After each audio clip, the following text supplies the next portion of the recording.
तो प्यारे दोस्तों, इस वीडियो में हम लोग बात करने जा रहे हैं कनाडा की फिजियोग्राफी के बारे में, और उसके साथ साथ कनाडा की बहुत सारी फ्रेश वाटर लेक्स हैं जो कि फेमस हैं पूरे वर्ल्ड में अपने वीट प्रोडक्शन के लिए। तो आइए देखते हैं कि कनाडा कहाँ पर लोकेटेड है, कौन कौन से इंपॉर्टेंट पार्ट हैं कनाडा के, और कनाडा की कौन सारी लेक्स हैं। तो मित्रों, सबसे पहले आप कनाडा को देखेंगे तो कनाडा यूएस के ऊपर नदर्न साइड में स्थित कंट्री है, नॉर्थ अमेरिका का कंट्री है। और एक तरफ यूनाइटेड स्टेट है और दूसरी तरफ उसके वेस्टर्न साइड में यूएस का ही पार्ट है, अलास्का। तो अलास्का उसके वेस्ट साइड में है। दोस्तों, बात करें वेस्ट साइड में तो जो वाटर बॉडी है वो है पैसिफिक ओशन। यहाँ पर प्रशांत महासागर आप देख सकते हैं। नॉर्थ में यहाँ पर एक सी है जिसको बोलते हैं बाउफोर्ट सी, उससे घिरा हुआ है। इधर ही बैफिन बे है, आप देख सकते हैं नॉर्थ में ही। तो एक साइड बाउफोर्ट सी है, एक तरफ है बैफिन बे। और बैफिन बे स्थित है ग्रीनलैंड और कनाडा के बीच में। मित्रों, फिर अगर बात करी जाए नॉर्थ ईस्ट साइड की तो यहाँ पर आप देख सकते हैं लेब्राडोर सी है, जहां पर ठंडी लेब्राडोर करेंट्स चलती हैं। और फिर इसके ईस्ट साइड में जो वाटर बॉडी है वो है एटलांटिक ओशन।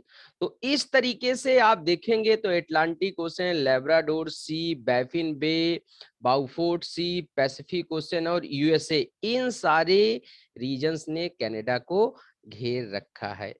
अब बात करें कि कनाडा की फिजियोग्राफी क्या है, मतलब कनाडा का जो लैंड मास है वो किस तरीके से है।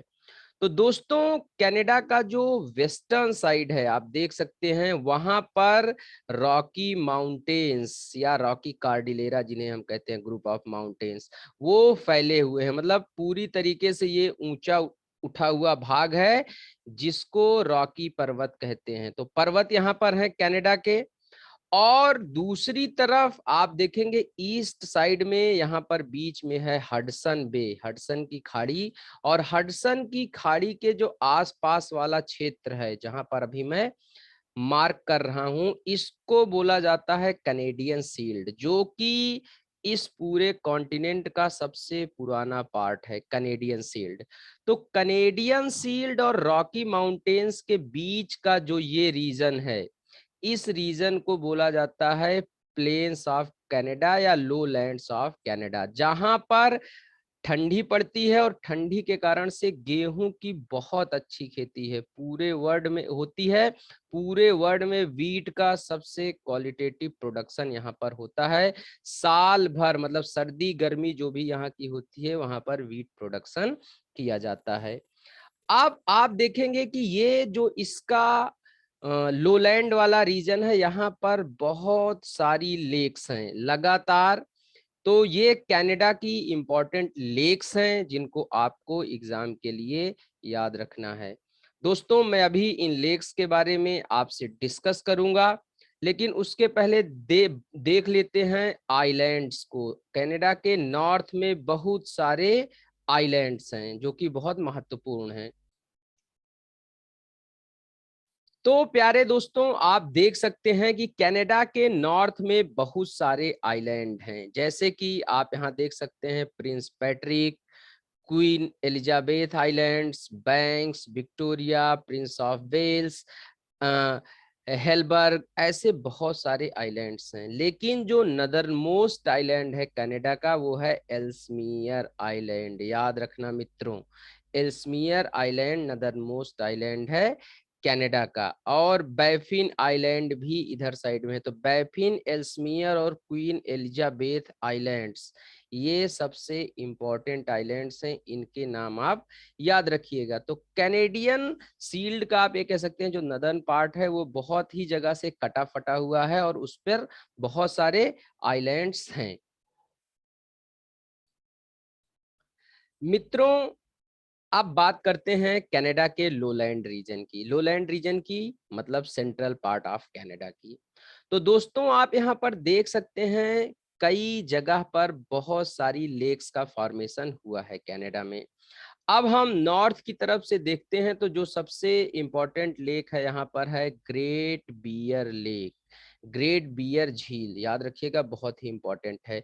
फिर ग्रेट स्लेव झील, ग्रेट स्लेव लेक, उसके नीचे है लेक अथाबास्का, याद रखिएगा। और उसके बाद है सदर्न इंडियन लेक, एक इंडियन लेक यहाँ पर भी है, याद रखिएगा।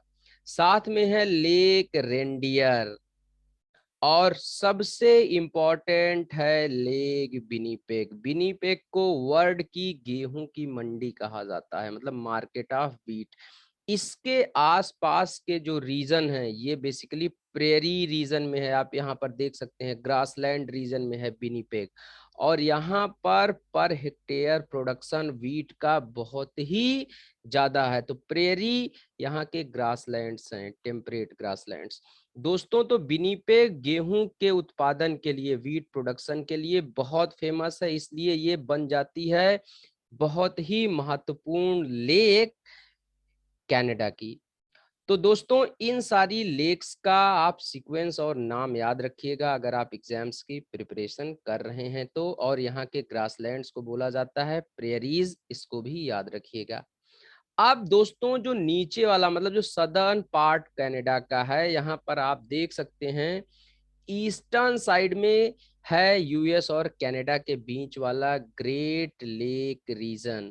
तो मित्रों ग्रेट लेक रीजन में कौन कौन सी लेक हैं? There are 5 lakes, Superior Lake, Michigan Lake, Huron Lake, Erie Lake और ओंटारियो लेक। तो मित्रों ये जो 5 लेक्स हैं, सुपीरियर, मिशिगन, ह्यूरॉन, इरी और ओंटारियो, ये ग्रेट लेक्स कही जाती हैं। और ये सारी की सारी फ्रेश वाटर लेक हैं। इनमें से सबसे बड़ी है लेक सुपीरियर। और आप देख सकते हैं सुपीरियर, ह्यूरॉन, इरी, ओंटारियो, ये एक तरीके से बाउंड्री बनाती हैं किसके बीच में? यूएस और कनाडा के बीच में। तो दोस्तों ये रीजन भी सबसे डेंसली पॉपुलेटेड रीजन है यूएस और कनाडा का।